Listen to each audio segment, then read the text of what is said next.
Hello everyone, my name is Angel Veras, and today I'm going to talk to you about the native Caribbean tribes, especially about their culture, their life, and their legacy. This is a very interesting topic for me because I am from the Caribbean, I'm from the Dominican Republic, so I know as from first hand about all these topics. Let's get started. Before European contact in 1492, the Caribbean was home to diverse and highly developed indigenous societies. The most prominent groups include the Taino, Carib or Kalinago, and Siboney peoples.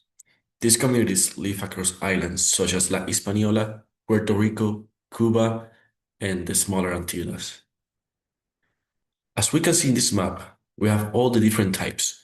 We have in Cuba the Occidental Taínos. These were also known as the Siboneys. In the Isla La Hispaniola, these were Dominican Republic and Haiti are right now. These are the normal Taínos.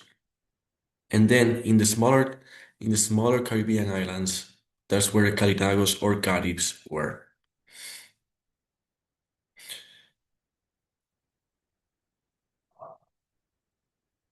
I remember at my mom's memorial, one of my older cousins walked up to me and he said, "You know, cousin, we are not carried." I remember having this feeling that if I'm not carried, what could I possibly be? And he said a word that I never heard before. He said, "We are Taino."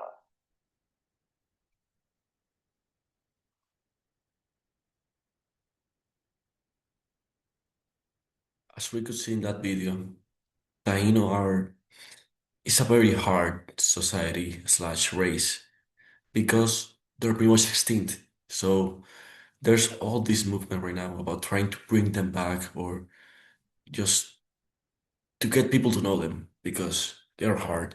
Like it was hard for them when the colonizers came and conquered them.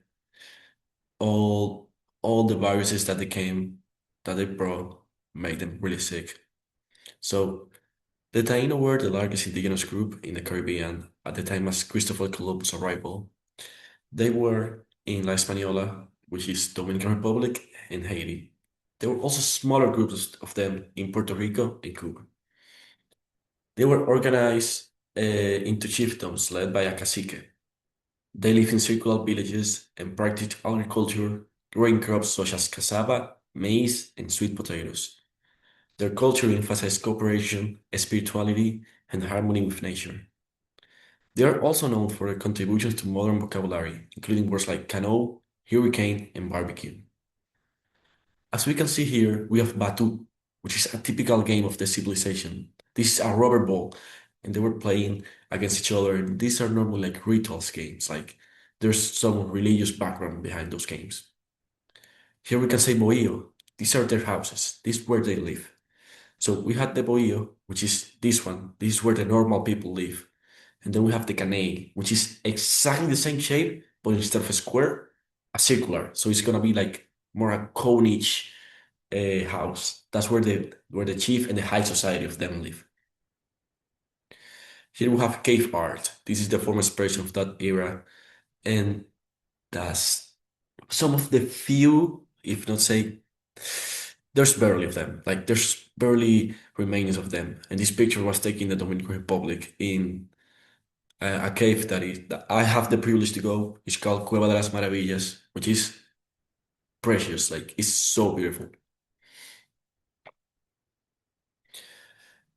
Then we have the Carib or Kalinago. They are often referred as Caribs, and they habit in the smaller Antilles. They were known for their seafaring skills and their resistance to European colonization. These are fierce warriors and navigators. They travel between islands using canoes, and they maintain strong defensive strategies against invaders. Today, there's some of their descendants in Dominica, and they preserve aspects of their ancestral traditions and culture. When we grew up with a Okay, village, let's it's a ignore that. all three of my kids have autism. Robot.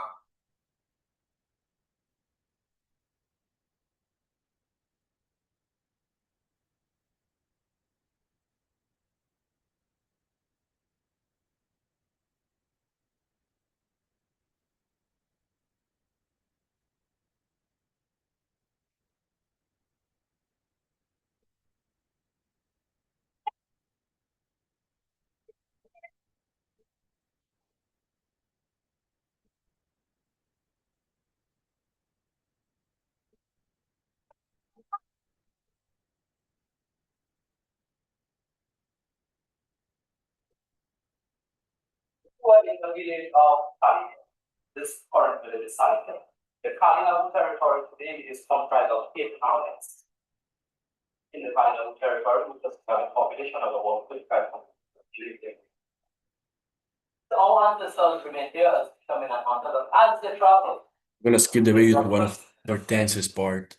This the biggest, if not to say, one of the most important ways of expression that they had was their dances and their music.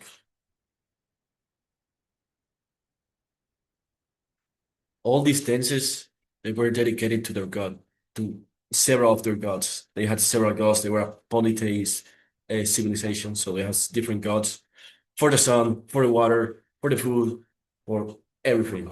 There was a specific type of god.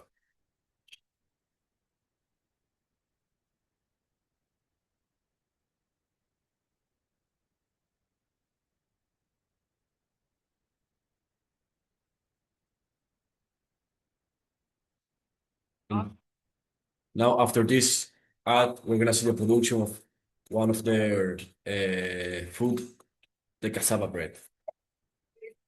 We use the barley belly. So we rest it all, and then we add up the mayo on the leaf, and then you leave it on the fire, on the heat, for at least 10 to 15 minutes.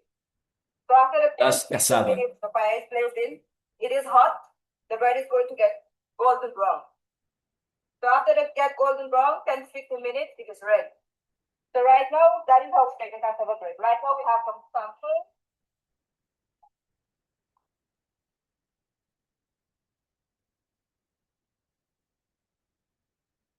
Well, they use calinago or canoes. They were really famous because of those.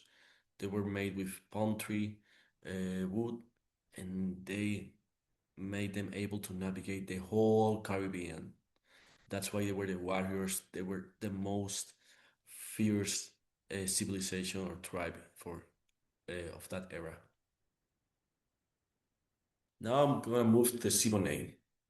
The Siboney were the earliest, it's the oldest civilization, and they were mainly in Cuba and some parts of the Hispaniola, Haiti. They live a super simpler lifestyle compared to the Taino and the Caribs. They rely heavily on fishing, hunting, and gathering food. Their tools were primarily made from stone and shell, and they often live in caves or temporary shelters, so they were not stuck to a specific space. They were moving constantly. There's the least information about the Taino civilization is about this one, and but they played a crucial role in the early human history of the Caribbean because they were the ones that set the base, set all the milestones to the Caribbean civilizations. As we can see in this map, this is all the different locations in Cuba, and in some of them, we can still see some of the remainings present. As we can see, most of them are in the coast. Why? Because they needed water. They needed the ability to fish, to go fishing, to grab their food, water for the crops, for agriculture, and at the end, the water was their method of transportation in the island. Like if they are here in point 24, which is La Victoria, and they needed to go all the way through point 31, the quickest way to go was sail here and go in a canoe all the way boarding and get here. That was their way of transportation. Here, as I mentioned before, they use shells and rocks to create weapons to hunt and get feed. There is another point of clarity we want to bring out, and it's differentiating between the term Taino and Siboney, because this seems to be a point of confusion for many students. Now, the Siboney were actually an older people group that came about before the Taino, but they obviously would have existed alongside the Taino. They would have been seen as a more primitive people group who adopted a more hunter-gatherer lifestyle, as opposed to the Here, more drawings inside caves. and they normally represent religious rituals such as La Cojoba, which I'm going to explain later in this presentation. Culture and daily life. The indigenous Caribbean tribes share many cultural practices that reflected their strong connection to nature, community, and spirituality. They built homes called bohíos using wood, palm leaves, and natural materials, and while larger ceremonial buildings were used for gatherings and leadership activities. Transportation within island was achieved through canoes, and they were able to carry a lot of people. Agriculture was big. They used a technique called canuco, uh, which is based on excavating and then leaving the crops apart from each other. This prevented erosion. And the most important crop was cassava. It was used to make cassava bread, which is so good. Like if y'all haven't experienced it, I recommend it 100%. And the method on how it's made is the same method how it was made 2000 years ago. Like it's exactly the same antique method and it's perfect. Fishing, hunting, and gathering also played major roles in their daily survival. Religion and spirituality were central parts of their life. Many tribes worship spiritual beings known as semis. The semis were often seen as these symbols here, these stone representation of their different gods. And these semis represented ancestors, natural forces, and or simply spirits. As I said, they were carved from stone, wood, or bone, and they were used during rituals. One of the most, if not to say the most important, was the Kohowa I mentioned before. This is an interesting one because they used to inhale power hallucinogenic substances, but before doing that, they uses these vomit spatulas that we can see here. So they first puke for 3 days straight, no eat, no water, and then they held all the drugs, all the drugs, and they got a really bad trip. But that was their way of experiencing the gods, pretty much. But like, so first they puke, and they didn't have any kind of nutrient in their organism, and then they use all the drugs. It was a way, but if it worked for them, what can I say?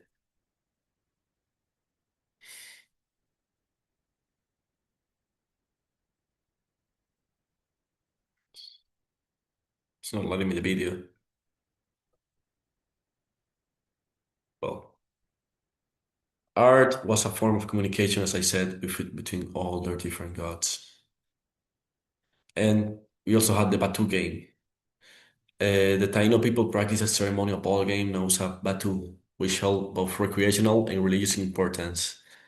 The game was played in a prepared rectangular court called a batey, and this course had clay floors and was surrounded by large stones, as we can see here. These large stones had drawings or representations of different gods, so the game was dedicated to them. It was played with a rubber, really bouncy ball, and the purpose of or the goal of the game to score a point. If you cross the ball across a hole like this, and you only could use your hips, so like this. As we can see here, we have our ball and all my stones here. Batu was one of the major community events. Between 10 and 30 players could participate on each team, and men and women were allowed to play. This is a stone ball which was sold recently, like a week ago, for $4,500. This is a ceremonial stone ball, and the archaeologists think this was a trophy for winning teams. This was bought by Ancient Artifacts and Treasures Inc., if y'all want to look that up. The matches were not only played for entertainment sport, but also carried political, social, and spiritual significance. And they were against different Taino villages, so they strengthened alliances and community identity.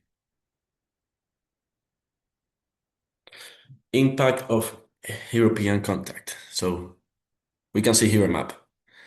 All the skulls are the principal centers of operations for the Europeans. And when Christopher Columbus came, he devastated a lot and brought a lot of changes to the indigenous people. When they arrived, they encountered societies with organized political system, agriculture, trade networks, traditions, but they disrupted it and they tried to impose their own things. So here we can see a representation, and I have a question for y'all. Do y'all really think this happened like this? So there are some theories. They said like Christopher Columbus came with a sword and started killing people. Some of them, this is the most recognized one, is that the Taínos thought that Christopher Columbus was a god. So they received him as a god, like, oh, one of our gods came. So that's a question for y'all. Each of y'all can have a different opinion on this.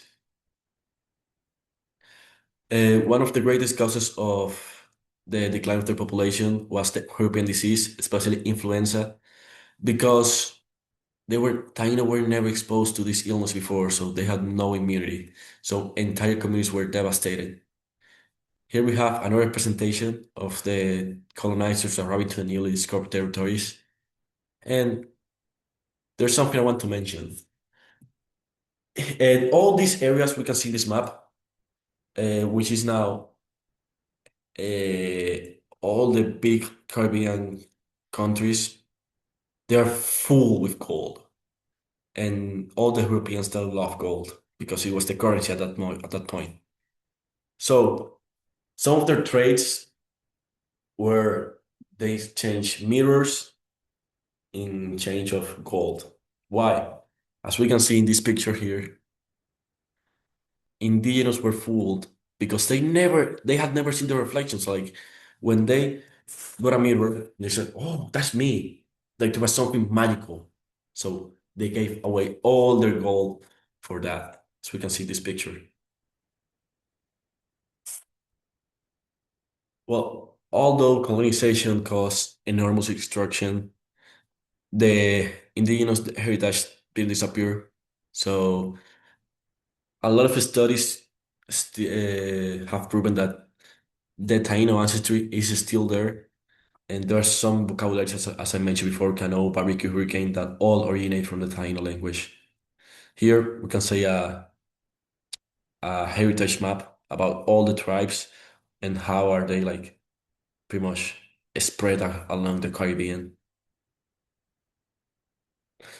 Here, one of my main groups, native groups, was the Arawaks, also known as normal Tainos, and they were all over the place. Today, there is growing interest across the Caribbean in recognizing and preserving indigenous histories. Museums, archaeological sites, cultural organizations, and descendant communities continue working to educate people about the first inhabitants of the Caribbean and the lasting impact they had on the region's identity. Legacy today. The legacy tribes continue to shape the Caribbean identity today. Although colonization greatly reduced their populations, many aspects of them are still here. The traditions, the language, the food, the art, ancestry, all that's still here. We can see the race is still here. Many common words, as I said, they are still here. Preparation of bread is still here. Archaeological discoveries in some villages, as the Cuba ancient Taino village, is one of the few that is here that is still on a good shape, is still here. So in recent years, there's been a growing movement to reclaim the honor of indigenous identity. So all this history is spread through festivals, language revival projects, research, educational programs, and the biggest one doing it is in Dominica for the Kalinago. It's the biggest one. Why? Because it's the country in which the Taino were not as killed as the other ones. Here, another map. The blue shade represent where some of these tribes were located, and also the green ones. So, as I said, indigenous heritage continues to shape the modern they will always do. Thanks.